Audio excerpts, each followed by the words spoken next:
Hello Codebase family, today we will take a look at what Python functions are. Python functions are reusable blocks of code.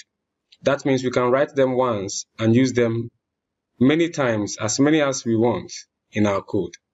And so if you have to do something that in your code that you think you'll be doing it a number of times, it is not best practice to repeat yourself every time. You can write it into a function and then call the function whenever you need to execute that particular logic.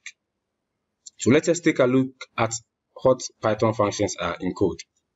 This is how we declare Python functions. The syntax is very simple. We start with a def keyword, which tells Python that what follows is a function, like we are creating a function. Whenever we use the def, Python knows that we are creating a function. So what immediately follows is the function name, and then notice how I've indicated the space with an underscore. You cannot leave spaces here. And after the function name, what follows is a set of open and closed round brackets. Just after the name, we open and close a round bracket, and we tell Python that that is the end of our function declaration by putting a colon there.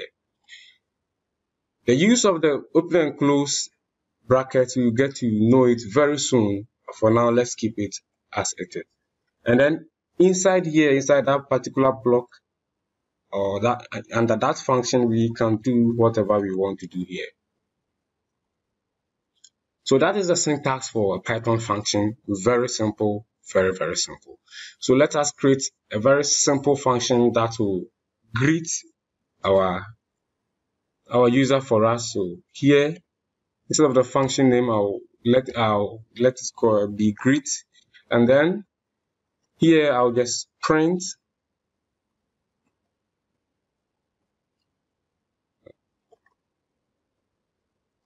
hello user. So that is our function. So let us run our code and see what we'll get at our terminal. We run the code and then exit code 0. I said before that exit code 0 means that it runs successfully without any errors or warnings. Nothing prevented the code from running. But we don't see anything at our terminal, and that is because we have not called the function. The function will not automatically execute until we intentionally call it at a particular point in our code. So how do we do a function call? Well, it's quite simple. We just type the name of the function with the open and close brackets, and then it will be called, and then it will now execute in our code. What Python does is that it will just run through the function and then make sure that it has kept it in memory, but it will not give the result at the terminal until we explicitly call it. So let us now run our code again, and then we see hello user displayed at our terminal. And what makes functions reusable is that I can duplicate this line a number of times, and for all that number of times when I run it, I'll see hello user printed that many times. So I was able to print hello user for this number of times without explicitly typing hello user, hello user, hello user all the times. But of course, if it is just hello user that we can do with functions, then writing it in the code will actually be even simpler. So that is not the only thing we can do with functions. We can make functions do a whole lot of stuff. And then back to what we use the brackets for.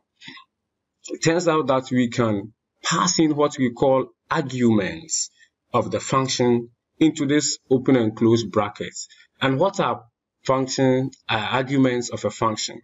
The arguments of a function are what I'll term as placeholders for what the actual values should be. So what do I mean by the statement I just made? Let us illustrate it in code. So let us pass a name argument here. So this becomes an argument of the function greet. And then inside the function, we can use the argument as a placeholder for what the actual value should be. So if I convert this one to an F string so that I can easily insert my name here, I can now say hello, and then inside that open and close bracket, I'll say hello name. So what this function will do is that whenever I call the function, I must provide what we call a parameter that will fill the place of the argument. So in this case, I'll provide a parameter that will be the name of the person I want to greet. And then it will be passed into the name argument, and then it will become the placeholder. Since this one is just a placeholder, the actual name we pass to the function will be printed to the terminal instead of just NAME. So what is it that I am saying? You can see that PyCharm is telling us that there is some error at this place because we have not filled a parameter. So let us fill that parameter now. So here, if I go by Codebase family, and then I'll run my code this time around, and then if I bring this thing up, you see I have here hello Codebase family. So this Codebase family that we entered here as a parameter to the name argument was passed in, and then instead of just NAME, that was used to fill its place. So that is the use of the open and close brackets. We can, of course, pass more than one argument to a function. Cool. But for now, let us take it like this. And let's say we have these people on our contact list, Bob, Jane, Tom, and Felicity. And then we want to now greet these people one after the other. Of course, we can say print hello Bob, hello Jane, hello Tom, hello Felicity. But as I said, it becomes a little complex when you have more than one line of code inside your function. So the function can be even 100 lines of code depending on the algorithm you want to implement. So now we know from previous tutorials that we can use a for loop to iterate over a number of things. So for, and here we say, I will say name in names. And then I'll call the greet function inside the for loop, and then I'll say greet and then name. So what will happen when we run our code? So we can see that with a combination of a function and a for loop, we have been able to greet all members in our contact list with ease. Let us take another example of Python functions and see what else it can offer us. So I'll quickly get rid of all this code. And let's say now we will need a function to calculate the square of a number for us. So we define a function maybe called square. And then we know in here that we can pass in an argument. So the argument will be x for the particular number we want to find the square of. And then we will print the number to the terminal. So print the square, or it should be in a string. The square, let me convert this one to an F string, so the square of, and then the number that the user will pass in the square of x is, and then in here I can put x star 2, so the second power of x.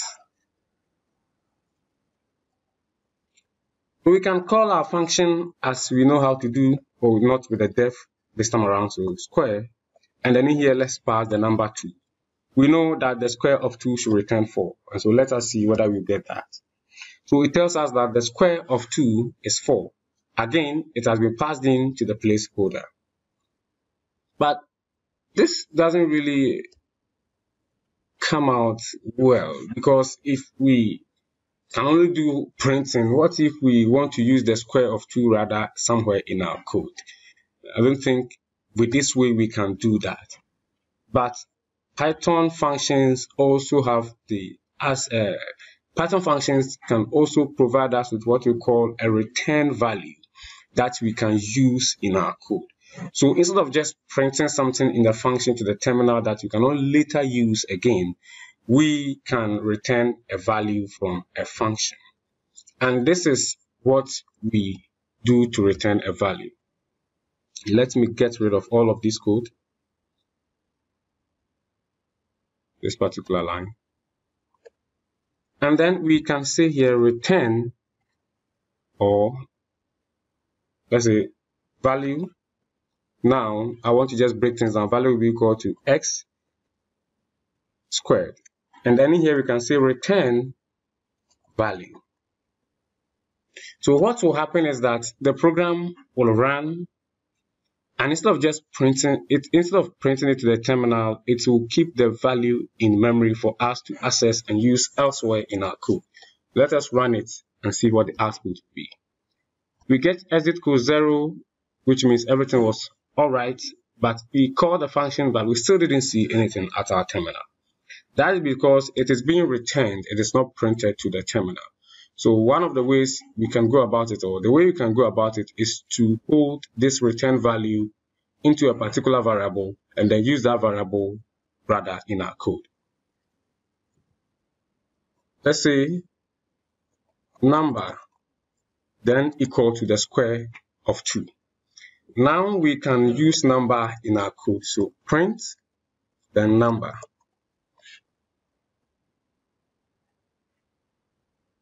When we do this, we get the number 4 printed to the terminal. It tells us that this number is, if you print the type also, so we print the type of number.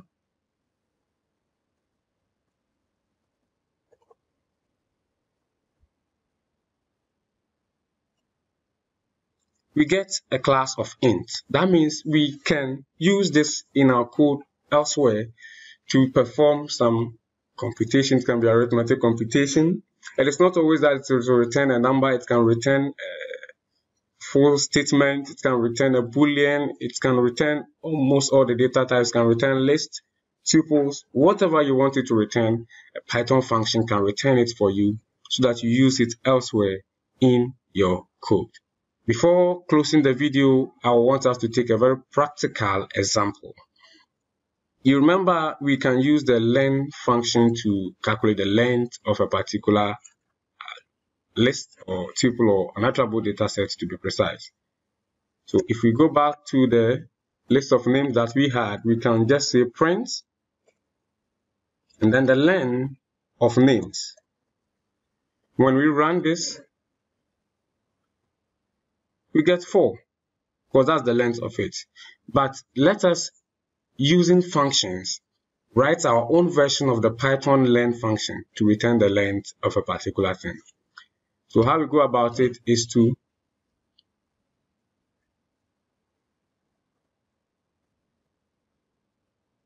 define our function. Let's say we call it count, and then in here we will take in values. So let's say values will be our argument. And then because we know that values will come in as an iterable data set, we can now treat it as such. Here we will declare a variable called, no, it shouldn't be count. Let's call it number. We set it equal to 0. So that anytime we iterate over the values, we can add 1 to number and then return number to the user. So if that still seems confusing, let us continue. So you can say for item in values, what do we want to do? We want to increase the value of number by 1. So number equal to number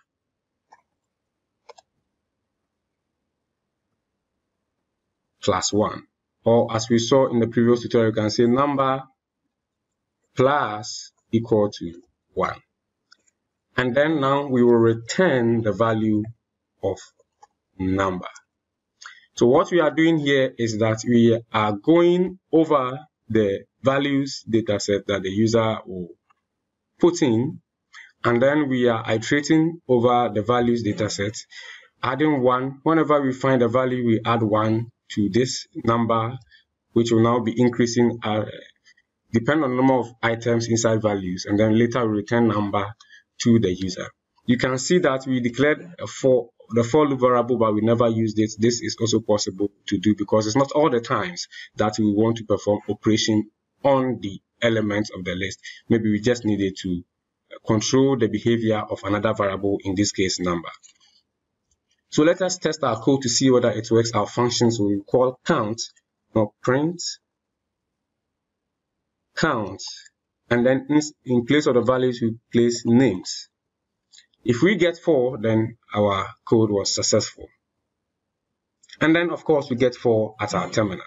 So let us try and delete Felicity from the list and see if we get 3. Let us run it. And then we get 3. Congratulations, you just created your own version of the Python learn function. I encourage you to think about the other functions that you have found or anything that will come to your mind and try and practice around it.